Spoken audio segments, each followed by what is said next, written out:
you've probably already heard about the strange events around the Exorcist shooting, and that even if you've never seen the movie yet. And it's pretty normal because it was such a phenomenon at the time. So with the 4K Blu-ray releasing soon and the new David Gordon Green trilogy that's coming now in late October, yeah, I know, David Gordon Green, let's try to be optimistic because the Halloween movie didn't turn out so well. But alright, so today I want to dig deeper into the movie history and try to understand why exactly it was that scary. So here we go. Well, let's get this out of the way now. It's well documented that William Friedkin, the director, had some kind of weird techniques about his directing. So let me explain about that. It has often been said that people on the set were on edge, kind of stressed about it. It's pretty simple when you know this fact. The prop man. Yeah, it was because of the prop man.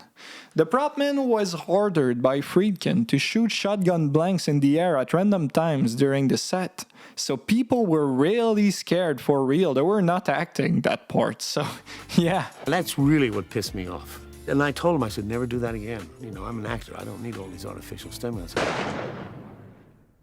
And he shot his shotgun this close to my head. When Friedkin was asked by a journalist years later if he did order him to do that, he said, never with bullets, just with blanks. Although to be fair, he said it himself, he was not the first director to ever do that, but still that was pretty weird. Bill Friedkin wanted Father Dyer to react in some emotional way. Father Bill could never get it right. So Billy comes over to me and says, Bill, you're just doing this by the numbers. And he said, I understand. He said, do you trust me? Well, you always trust somebody unless they ask you. And Billy went in and slapped him across the face.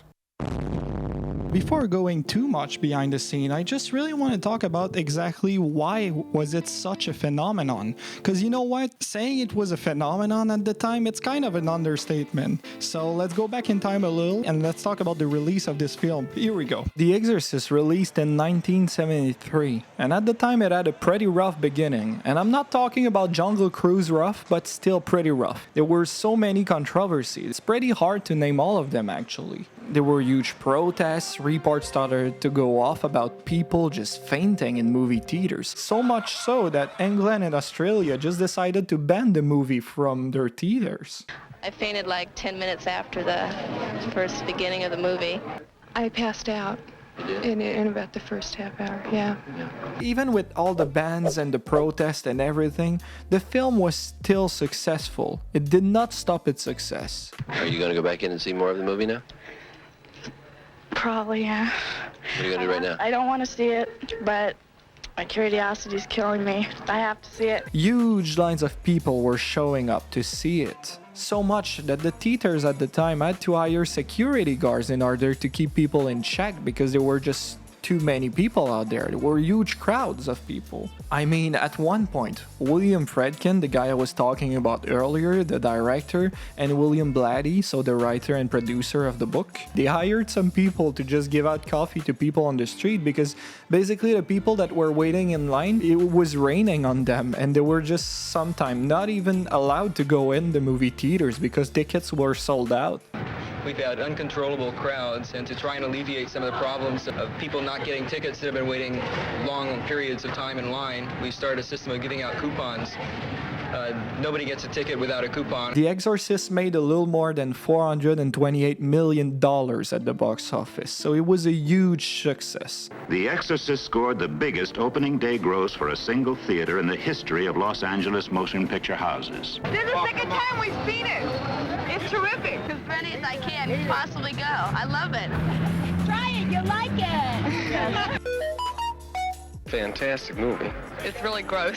It was really terrific. I want to see if it's going to make me throw up. That's without a doubt a huge step in the back for Friedkin directing techniques. I think all the people that make these outrageous claims about it just don't know what they're talking about. Perhaps it can affect you that way. Well, good. I'm glad it affected Billy Graham that way.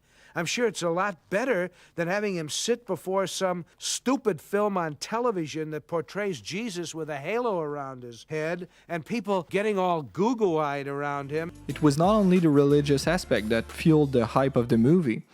There was also some peculiar thing that happened during the shooting of the film. I'm gonna tell you a little story.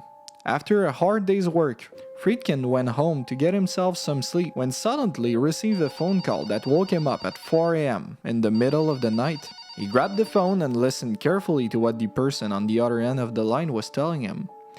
He was told at that time something that scared him to the core. The set of his movie was on fire, but what scared him the most was not really the fire itself. Somehow, only one room survived the fire.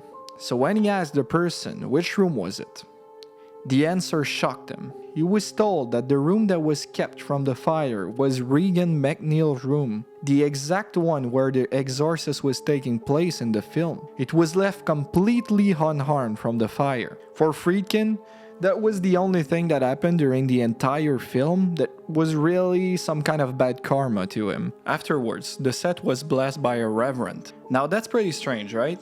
But this was not the only peculiar thing that took place. A total of 9 deaths actually could be linked to the movie, and 2 of them were actors that passed away in the movie too. While this could all be just coincidences, what's certain is the overall impact the movie had on its generation. I mean, it was huge. From crazy special effects to the risky nature of treating a subject like this, the possession of a child, it was unheard of before. You have got to admit the balls that Friedkin had to direct a movie like this. While I was writing this video, unfortunately, William Friedkin, the director, he passed away. So I really want to end the video by just letting all of you guys know how much of a genius this guy was.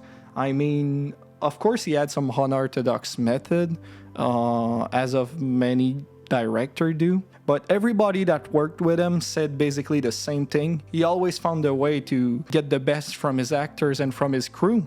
I think I cannot say it better than what Linda Blair did, so I'm gonna let you go with all of this. Billy is an incredible director. He's an incredible visionary. And with that comes commitment. What I realized as an adult, what Billy gave me was I have an eye for perfection. Billy made everybody be the best they could be. Think outside the box, do more. If you think you're there, you're not. Do it again, find it, make it better. Thanks for watching, and until next time, everybody, have a good one.